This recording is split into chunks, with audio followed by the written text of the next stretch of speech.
Les grandes gueules. Le jeu des photos, une perception, une idée, un mot, pour définir un leader d'opinion, une personnalité politique guinéenne. Évidemment, c'est un habitué de cette émission, Les Grandes Gueules. Notre invité ce matin, le ministre d'État, Tibou Camara, avec nous. Grand oral. Évidemment, cette rubrique, on essaie de proposer quelques personnalités et puis il nous dira ce qu'il pense. Est-ce que ça a évolué depuis? On verra tout ça. La première personne, monsieur Moussa Moïsila. C'est le Dalen Diallo. Je pense que c'est un leader politique qui a fait la preuve de son engagement dans l'opposition et qui incarne aujourd'hui la principale force d'opposition. Oui. Et moi, mon sentiment personnel, malgré la crise politique aujourd'hui, et quoi qu'on puisse en penser, pour moi, c'est un homme de dialogue. Et chaque fois que ça a été nécessaire, il a fait le bon choix pour le pays, parfois même contre les intérêts de son camp politique. Bien. Sidia Touré. Sidia Touré, vous avez entendu les commentaires de l'UFR. On a encore toujours le mariage d'amour que tout le monde connaît dans le pays. Ce que je peux lui reprocher, c'est deux choses. C'est souvent d'appartenir à deux camps à la fois. Ah ouais? Et de ne pas changer, ça ce n'est pas un problème, comme il semble le dire en politique. C'est moins la constance que la cohérence, comme je le dis toujours. Il faut être d'un seul camp à la fois et il faut éviter de changer souvent. Bien. Ali Ouba. Bon, c'est beaucoup plus un phénomène médiatique qu'un leader politique en construction. Oula. Ousmane Gawal Diallo. La discipline dans la parole et plus de sérénité dans la participation au débat politique ferait de lui un acteur beaucoup plus important qu'aujourd'hui. Domani Doré. Domani Doré, l'impatience de la jeunesse et parfois la passion de la jeunesse. Je pense que c'est une femme d'avenir et c'est sûr qu'elle aura sa place dans le pays en acceptant parfois l'épreuve de la traversée du désert, en étant plus déterminée dans les choix. Et je pense que quand on veut se construire, c'est mieux d'être dans le consensus que la polémique. Docteur Ibrahima Kassoulou Fofana. Ce que j'apprécie chez l'homme, c'est la sincérité. Ce qu'on lui reproche en politique, c'est la même chose.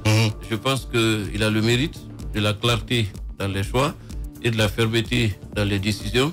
C'est un homme d'État dans ce sens, mais beaucoup aimeraient le voir plus politique dans la conciliation et dans le dialogue.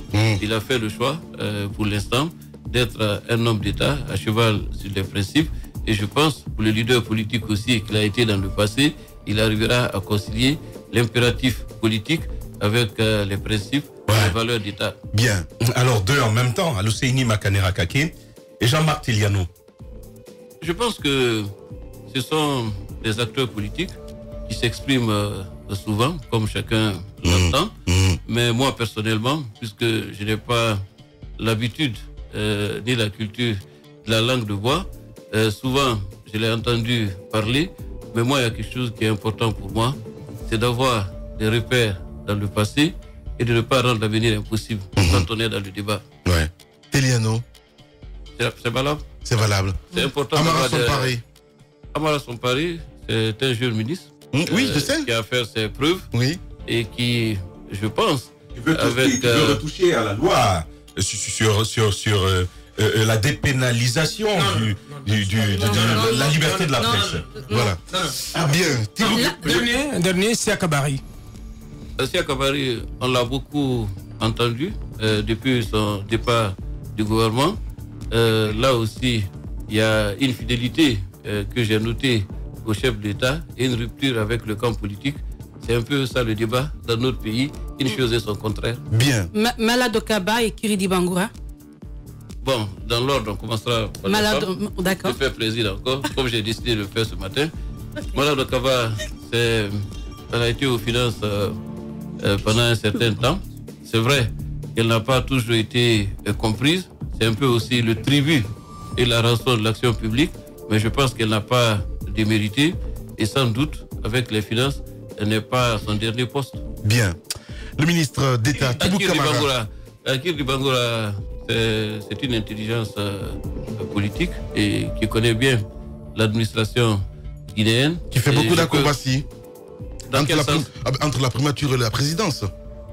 bon, je ne sais pas ce que vous appelez diplomatie, mais son rôle de ministre d'État, secrétaire général à la présidence, le met entre le Premier ministre et le président, peut-être pas dans l'équilibre que vous souhaitez, mais en tout cas, il est entre le président et le Premier ministre, et entre le président et l'administration. C'est la fonction naturelle d'un ministre d'État, secrétaire général à la présidence, mais ce n'est pas le genre de poste comme celui de ministre de l'Intérieur, où forcément on a besoin d'être populaire, mais on attend l'efficacité, c'est le plus important. Le critère d'évaluation d'un ministre secrétaire général, c'est l'efficacité, ce n'est pas toujours la popularité. Khalil Kaba et Dr Mohamed Diané.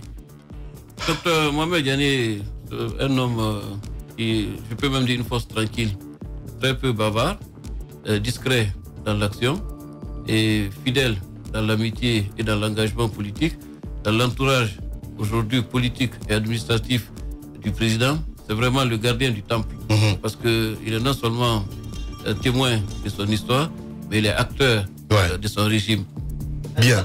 Khalil Kaba, c'est un jeune premier appelé à grandir davantage et à mûrir dans l'administration et dans l'État, mais c'est beaucoup plus un commis de l'État qu'un acteur majeur de l'administration ou de la politique. Il est dans son rôle de technocrate, beaucoup plus que dans un engagement politique, comme souvent c'est le cas à ce poste. Bien. Merci beaucoup. Vous avez parlé de Gassama Diaby? Oui. Gassama. Ouais. Moussa Dadis. Non, Gassama Diaby, sincèrement, je regrette qu'il ait quitté le gouvernement. Et depuis son départ, je ressens avec un pincement de cœur que le pays ait été pour le moment, parce que l'avenir reste ouvert, ait été privé de sa parole et de son talent. Et je pense que son départ du gouvernement n'est ni une rupture avec le président de la République, ni un renoncement à son engagement politique. Ce que je peux lui souhaiter, c'est de connaître une vie meilleure, une vie heureuse, et surtout que cet épisode de parcours ne soit pas l'élément le plus important de son engagement politique. En tout cas, je lui renouvelle mon amitié et ma fraternité et toute mon estime pour sa participation remarquable au gouvernement, et je garde l'espoir qu'à nouveau son chemin va croiser celui de ceux avec lesquels il y a pour le moment une trêve dans la collaboration. C'est peut-être cette question bonus avant de vous laisser partir. Cette question, qui a gagné à Matoto, à votre avis, monsieur le ministre d'État? Non, je n'étais pas. Moi, je suis un homme. Vous avez suivi les événements. Ou la question, peut-être on va la reposer autrement, comment sortir du bourbier de Matoto? Moi, je pense que à Matoto, comme ailleurs, comme on l'a vu durant les élections locales, qui finalement auraient été très difficiles, parce que ça fait un certain temps quand même qu'on parle de ces élections. Moi, le souhait que j'ai beaucoup plus général, c'est qu'enfin on en sorte, parce que le pays a des échéances importantes, vous l'avez dit, en début de cette émission. Il y a les législatives, il y a l'élection présidentielle. On a perdu beaucoup de temps, beaucoup d'énergie sur ces élections. Je pense qu'il est temps de tourner la page pour passer à autre chose, que ce soit à Matoto ou ailleurs. Merci beaucoup en tout cas, monsieur le ministre, d'être passé sur les Grandes Gueules ce matin. Merci Lamine, et merci à vous tous. Et je vous renouvelle mes vœux de prospérité, de paix et de réussite pour l'année 2019.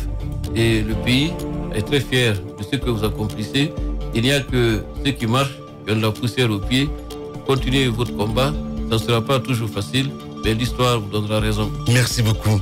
Merci à vous tous à l'international. Grand merci à toute l'équipe technique. À Mohamed Diaby, évidemment, voilà, qui était là depuis 4h45. Prenez soin de vous. On se retrouve demain à 6h30.